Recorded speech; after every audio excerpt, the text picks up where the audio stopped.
House, we have the Allies Bill, promises made, promises kept to those who helped our men and women in uniform in Afghanistan to have the visas and the opportunity for them to be safe. I've been to Afghanistan 9 times, bringing the best wishes of the American people to our men and women in uniform, and also thanking those who were helped to keep them safe. This is a very important measure in that regard. And then when I leave here, we will be welcoming the King of Jordan, His Majesty King Abdullah, to talk about peace in the Middle East. So it's a busy time.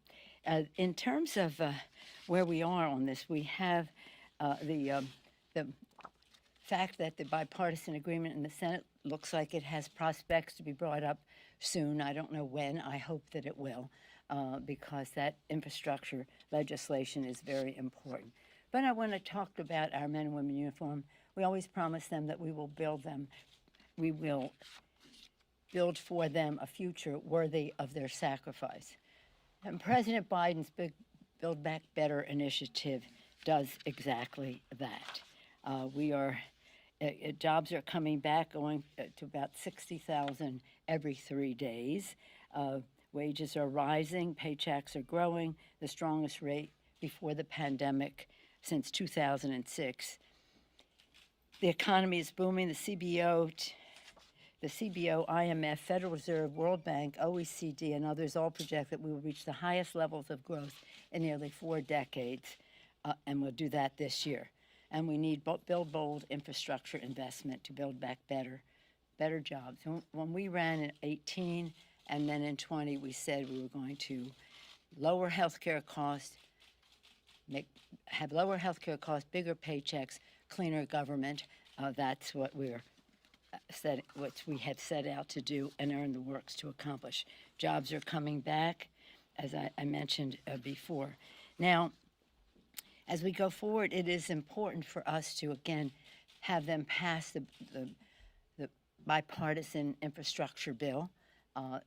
As I said earlier, we don't know when. It's a Senate schedule, but it seems to be imminent, and I hope that it will succeed. I have said, and I repeat, that we will not be, while we are eager for it to pass, we will not be taking it up until the Senate passes the reconciliation bill. And the timing of that, of course, is up to the Senate. As you know, January 6th was a day of an assault on the Capitol that was one of the darkest days in our country's history. It was an assault on our democracy. It was an assault on our Congress, an assault on our Constitution, as the rioters tried to undo or prevent us from honoring our constitutional responsibility to ratify, to certify the Electoral College vote and officially name Joe Biden President of the United States. In the time since then, the 6 months or more since then, we've tried to have a bipartisan commission. In the House, we passed it. We yielded on many scores in terms of makeup, process, and timing. And it was bipartisan in terms of the committee, and I salute our chairman, Benny Thompson, and Mr. Kafko, the ranking member. Even though it was something that was bipartisan and yielded on many points to the Republicans, in order to achieve bipartisanship, the leadership of the Republican Party in the House opposed and whipped against the bipartisan commission. Still in all, we had the votes. 35 members on the Republican side voted with us to send it to the Senate. It was very hopeful that we could pass it there. We had 7 Republican votes, but not 10, and we needed 10 to get up to 60. Hopefully one day that opportunity will still present itself.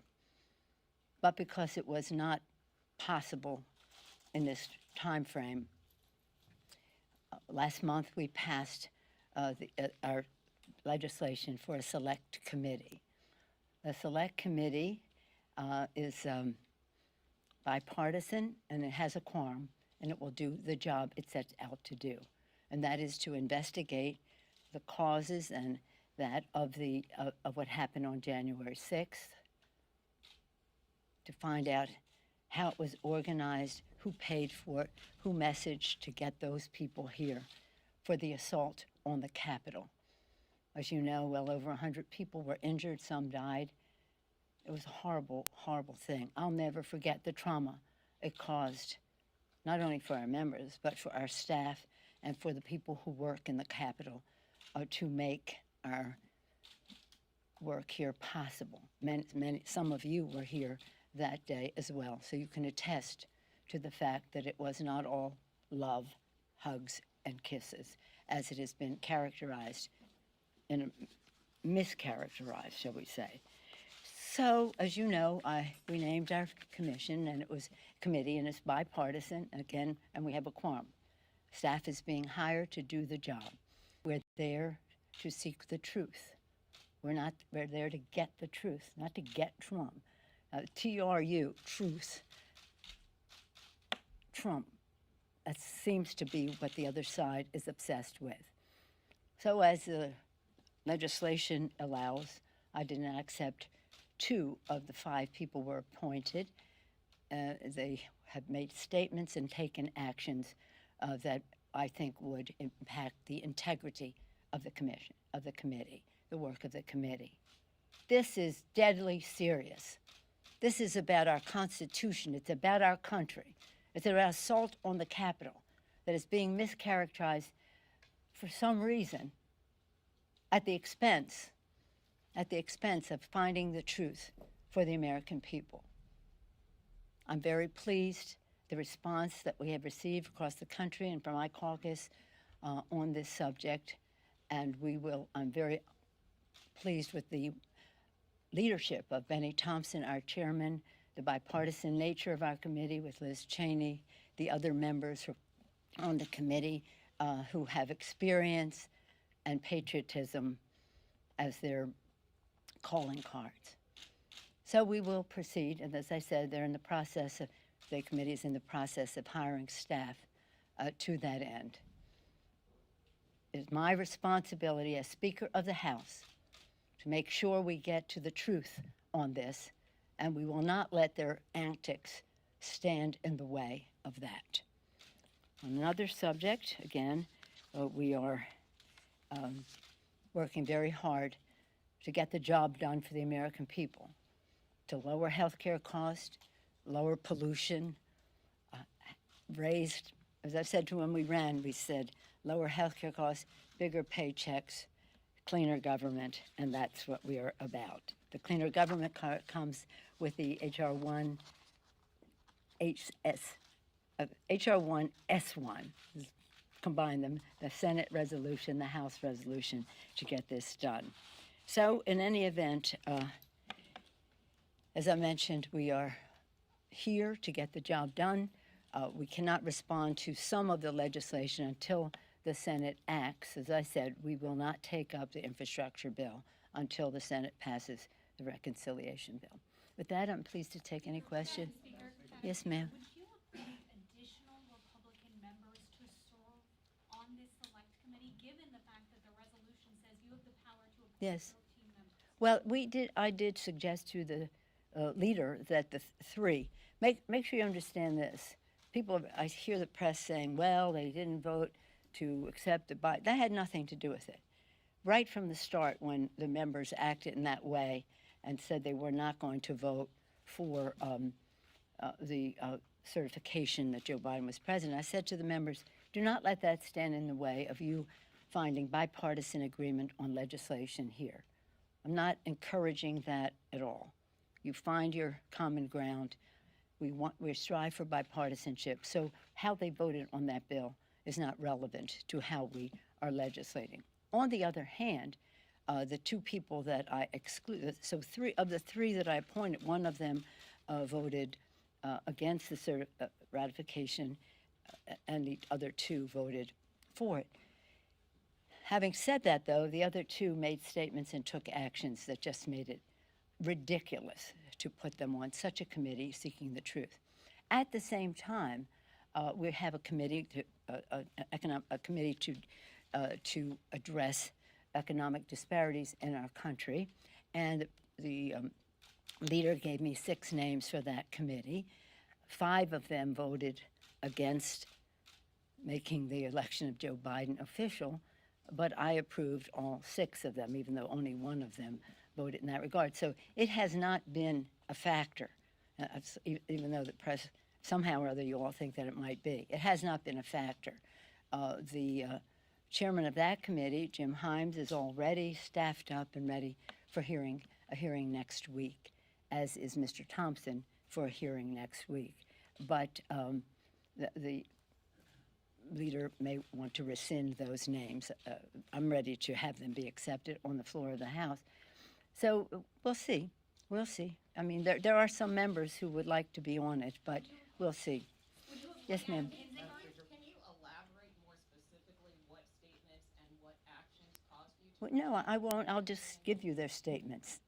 You'll give you their statements. I think one of them was sort of of Mr. Banks was that the Biden administration was responsible for January 6th. There was no Biden administration on January 6th. But let's not go into that. Are you up to date on their statements? I'd like you to see them because they completely just make it impossible for them to exercise judgment. Again, this is about seeking the truth.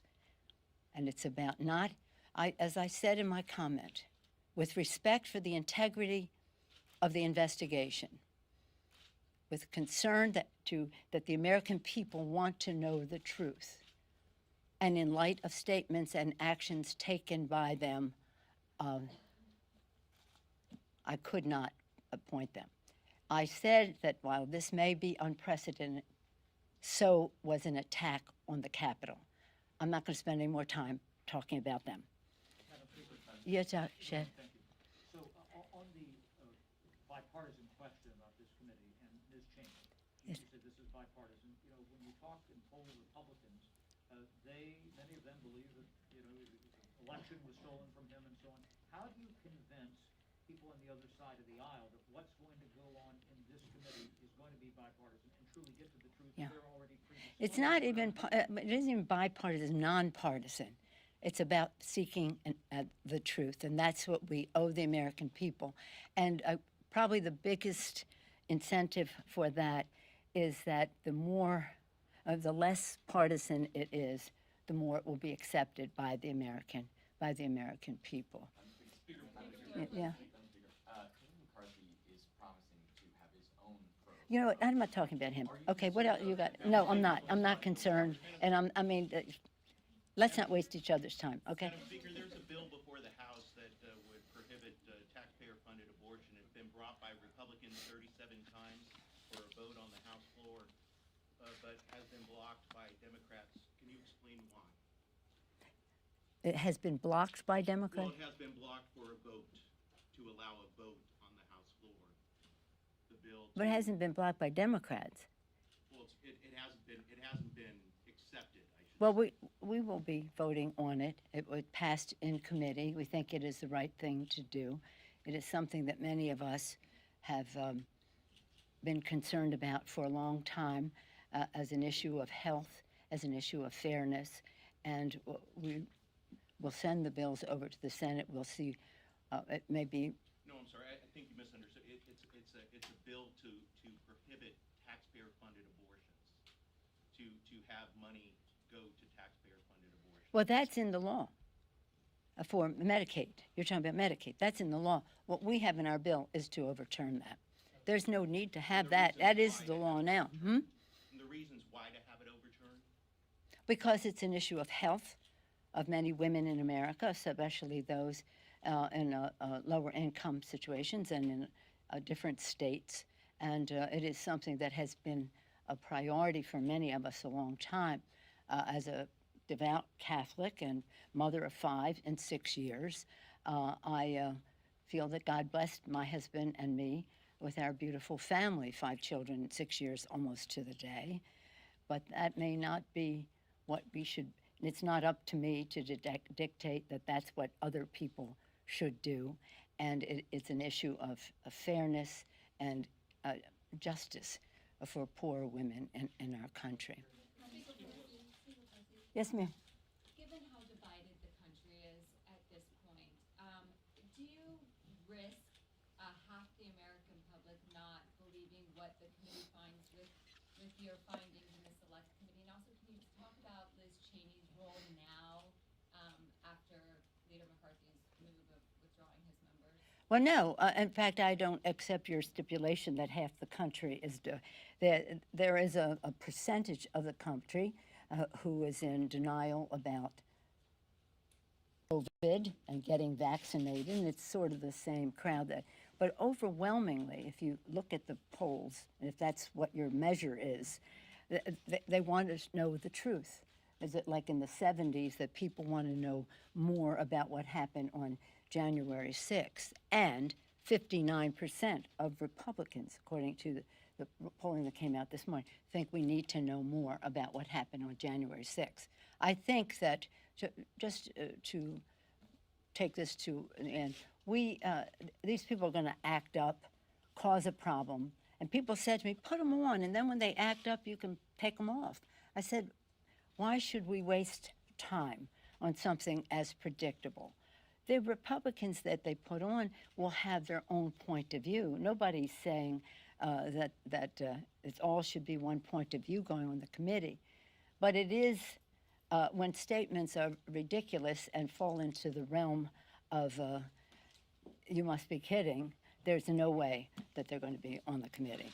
Okay, I got to go. Accounts for the rightward shift of Latino voters in the 2020 election, and should the Democratic Party be preparing to appeal to the demographic differently in the midterm? Well, you want to talk politics? Yeah, obviously the Latino community is the future of America. If you actually study the numbers, there was a very strong vote for Joe Biden in that. The message, part of our issue in the last election was that we could not go door to door. We could not go door to door to get out the vote. We will be able to go out to door next. But regardless of that, we should be paying a great deal of attention. And I'm so proud of our Congressional Hispanic Caucus for the work that they do in the Congress to bring the concerns of the community into a priority place in our debate and our discussion, and that their communication is helpful to us to understand more fully what some of the issues are. Some of the issues you are newer issues to the discussion. The Latino community is a young population. It's a young population, and we really have to reach out better to young people as well as the Latino community. But I have to go to the floor because I have the King of Jordan coming right now. Should Dr. King's I Have a Dream speech be required to be taught in public schools across the country? There is an effort in Texas to strip that from being part of the curriculum. Should it be required? What is taught in the curriculum in schools is a local decision. That's just the way it has been. I think it is a sadness for the children if they are not able to hear or learn about that speech, because it is so inspirational about our country. It's not partisan, it's patriotic, it's fair. You remind me that this weekend we had the privilege, many of us, to go to San Diego for the launching of the ship named for John Lewis. It was such a beautiful occasion. And I recalled when I made my speech I recalled that 2 years ago, around this time, the end of July, a little bit later, John Lewis and the Black Caucus and I went to Ghana, and we went to where the door of no return, where the first slaves that came to the United States 400 years ago, well, to America, it wasn't the United States yet, went through that door of no return and got on those death ships. If they survived, slavery was their destination. It was just so tragic. And John, you should have seen the reception he received. It was so beautiful there. But John said to us, this is as much a part of American history as the walk over the Selma Bridge, because this is how people came. And what he did say, and I'll close with this, he said, we may have come to America on different ships, but now we're in the same boat. And that's how we view this. We're in the same boat of America for a more perfect union. He's such an inspiration to us, as was Dr. King. Mr. Clyburn has it, I think, constantly going in his office, because no matter how many times you hear the speech of Dr. King, it continues to inspire, strengthen, and keep us focused on our purpose, that we're all on the same ship. Thank you all. The same boat. Thank you. Thank you.